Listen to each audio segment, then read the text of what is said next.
ce sera dans quelques instants. J'accueille Jean-Marc Jancovici. Merci de nous avoir rejoints. Jean-Marc Jancovici, vous êtes ingénieur consultant en énergie, président du think tank The Shift Project, qui formule en fait des propositions pour réaliser très concrètement l'accord de Paris. Et puis vous venez d'être nommé au Haut Conseil sur le climat. Je rappelle votre dernier livre, L'avenir climatique, quel temps ferons-nous, aux éditions du Seuil. Il va servir à quoi ce comité que vous rejoignez? Vous l'avez compris?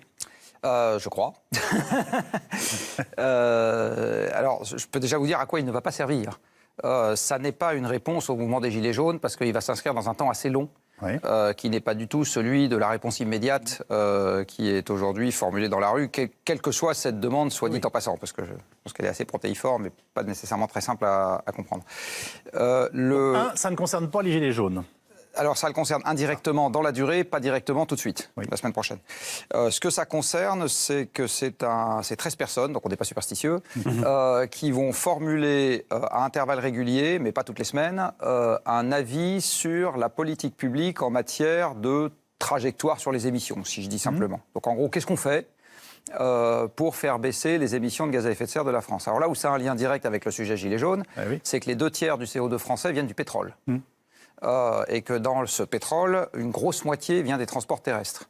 Donc c'est un peu compliqué de faire respecter les accords de Paris sans s'occuper à un moment ou à un autre du pétrole qu'on met dans les voitures. Le propos étant aussi de faire respecter l'accord de Paris. Bien sûr.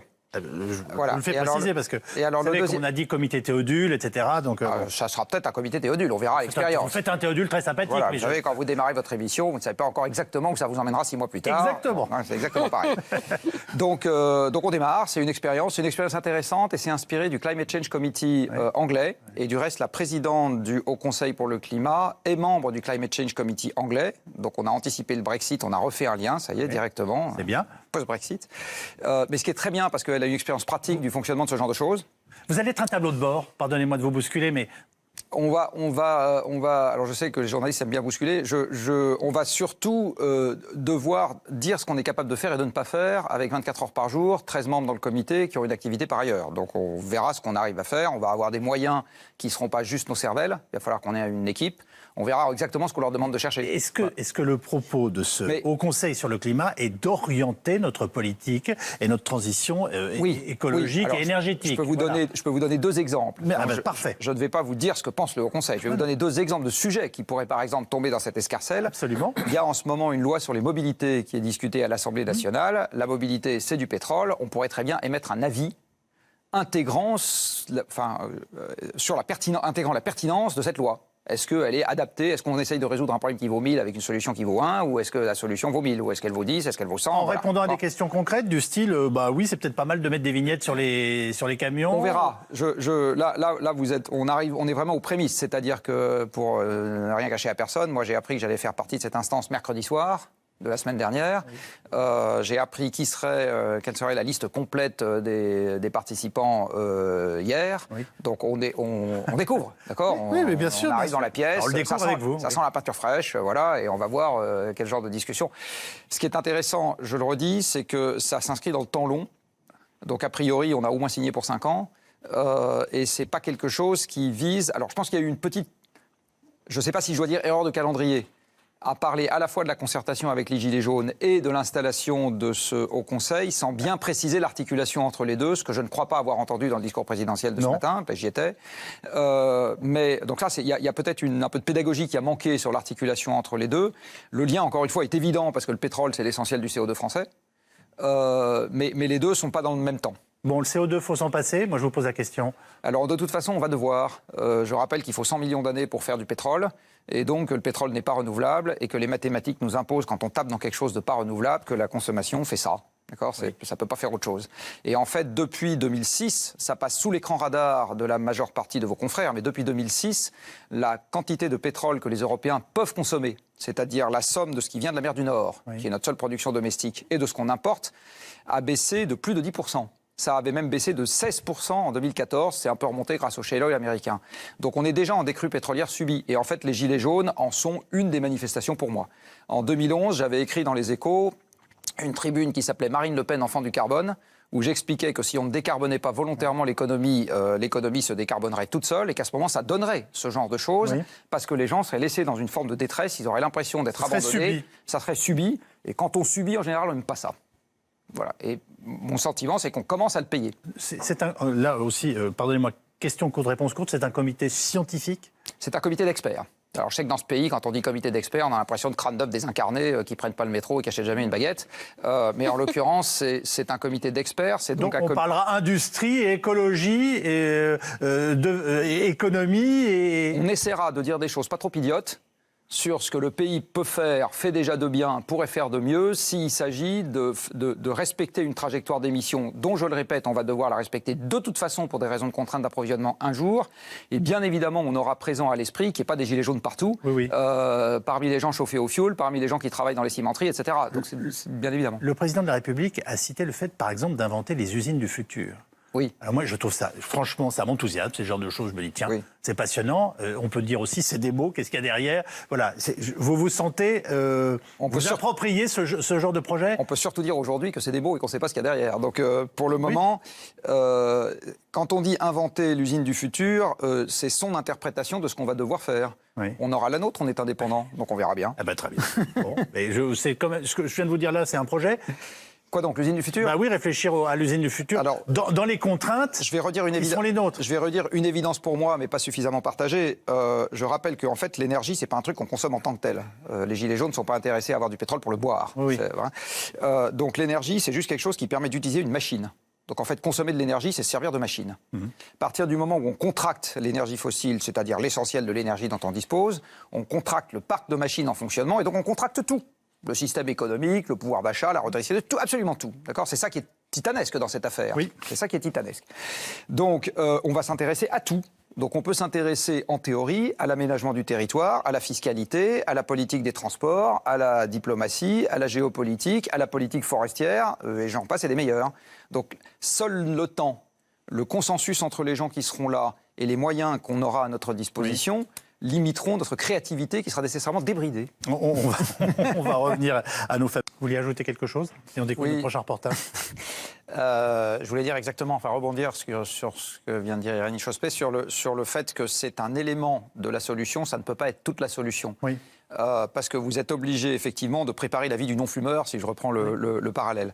Donc ça veut dire que vous êtes obligé de planifier. L'État sert quand même à faire des règles du jeu, c'est quand même ça son job. Donc s'il faut qu'il fasse des bonnes, mais s'il ne sert pas à ça, on ne voit pas à quoi il sert. Donc, et faire des règles du jeu, ça veut dire anticiper. Mais il y a des pays dans le monde qui sont des pays démocratiques qui ont eu des réponses un peu variables par rapport à ce que vous nous dites. Moi je suis d'accord avec ce que vous nous dites, mais parce que c'est la culture de notre pays et qu'on aime bien organiser les choses. Oui, enfin dans les pays qui n'aiment pas s'occuper de la vie des gens et planifier, prenons l'exemple des États-Unis. C'est ce que j'allais vous dire. Il n'y a pas d'infrastructure. Quand il y en a, elles sont dans un état déplorable. Donald Trump est président. Donc c'est le royaume du démerdenzizisch. Oui, mais ça ne correspond pas à notre culture.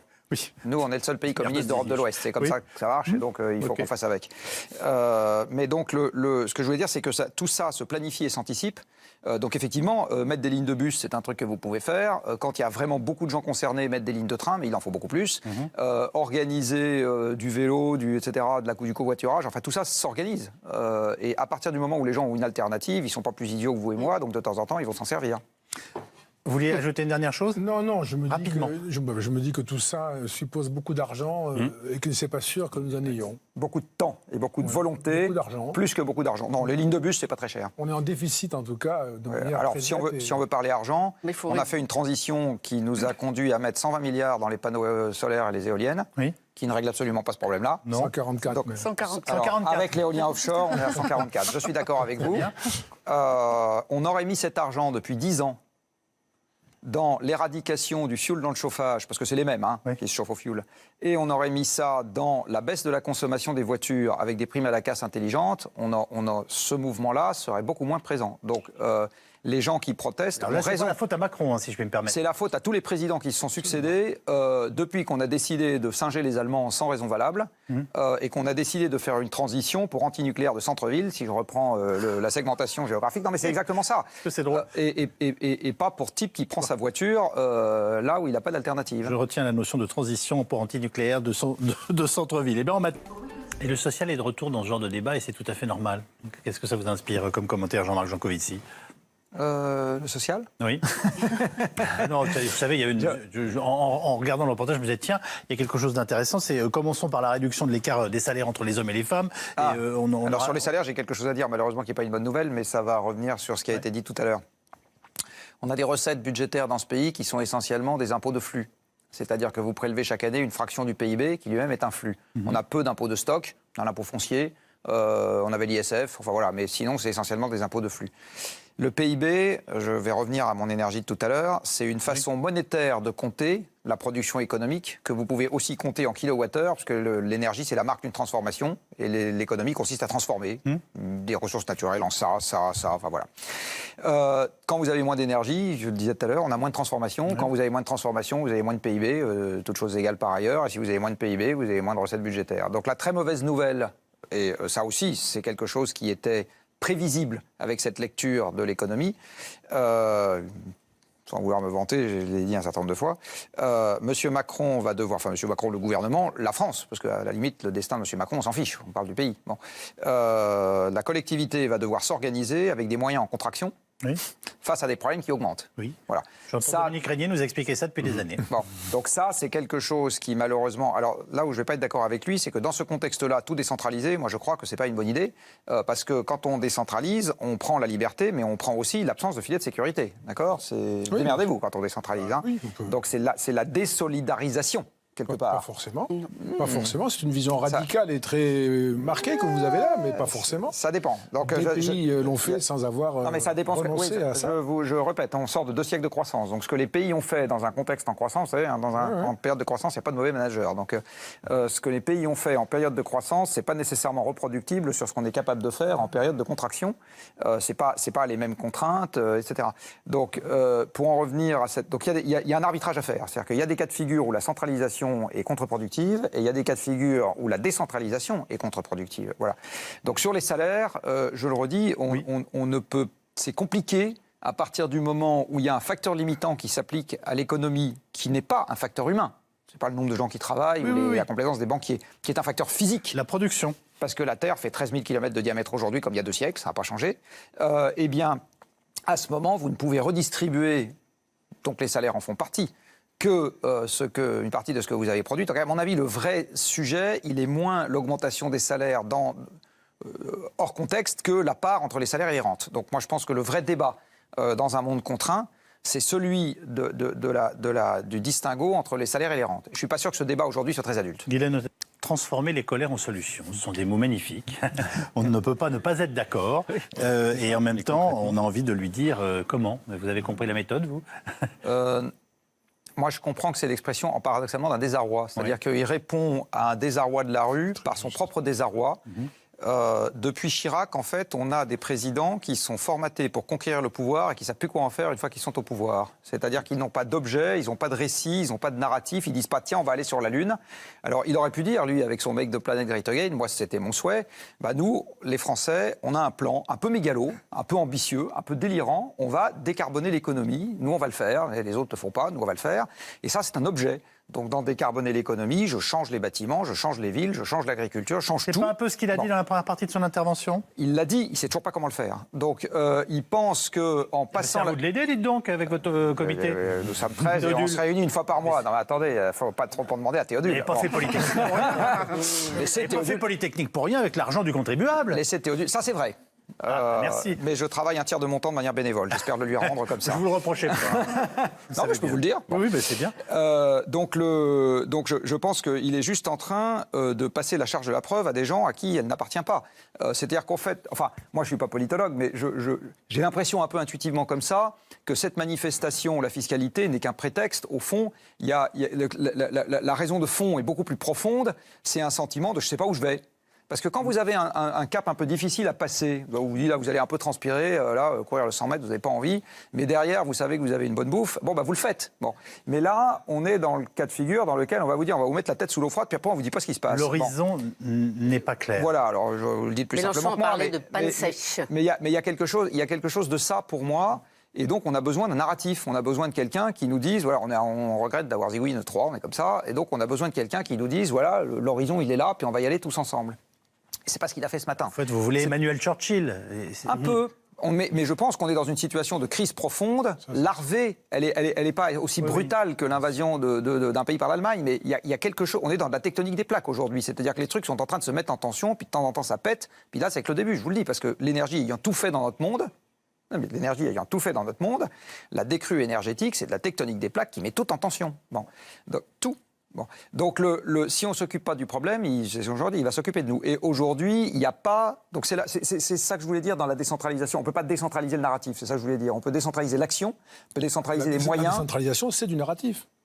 Oui, d'accord, mais on peut dire... Voilà le jeu auquel on va jouer, et une partie des règles du jeu vont être faites au plus près du terrain. Ça, évidemment que je suis d'accord avec ça. Mais le jeu dans son ensemble, chacun ne peut pas inventer la règle du jeu de son côté. Alors, vous venez de parler de tectonique des plaques, ça mène une question. C'est est-ce qu'on est en train d'assister à une nouvelle forme de, je ne sais pas s'il faut dire de révolution, c'est un terme excessif, mais qui est celle d'une partie des classes moyennes des socialisées. C'est ceux qui sont montés avec le pétrole et ceux qui sont en train de descendre avec la décrue du pétrole. Dominique Rey. Le moins possible. Jean-Marc Jancovici. Oui, moi je suis tout à fait d'accord avec ça. En fait, on a besoin d'un plan, mais au bon sens du terme. Au bon sens du terme. C'est-à-dire qu'on a besoin de nommer un objet, de dire comment on y va, de dire comment on partage l'effort, de dire qu'il y aura des efforts, de dire qu'il y aura des joies aussi, parce que c'est pas faire un truc neuf, c'est pas juste de la peine. Et je vais finir par quelque chose qui n'a rien à voir avec les gilets jaunes, mais qui va vous montrer que pour moi, c'est vraiment une perte de sens. Il y a les étudiants de grandes écoles qui ont lancé, il n'y a pas longtemps, un manifeste pour un réveil écologique. Ça fait un carton. Et ce truc-là dit... On ne veut pas juste fabriquer des bouteilles de Coca-Cola, on veut du sens, en gros. Je vous la fais très courte, mais c'est ça. Donc je pense qu'on est vraiment en train d'assister à quelque chose qui transcende. Ça s'incarne de façon très diverse. Donc les uns vont dire j'arrive pas à faire le plein, mais moi je pense qu'il y a profondément une quête de sens. Et Macron, il n'a pas de chance, c'est celui, moi je suis d'accord, c'est celui qui a rendez-vous avec l'histoire. Pas de peau pour lui, c'est lui. Grande chance. Pardon ? Oui, mais justement, aujourd'hui, il ne sait pas s'en emparer. C'est ça son problème.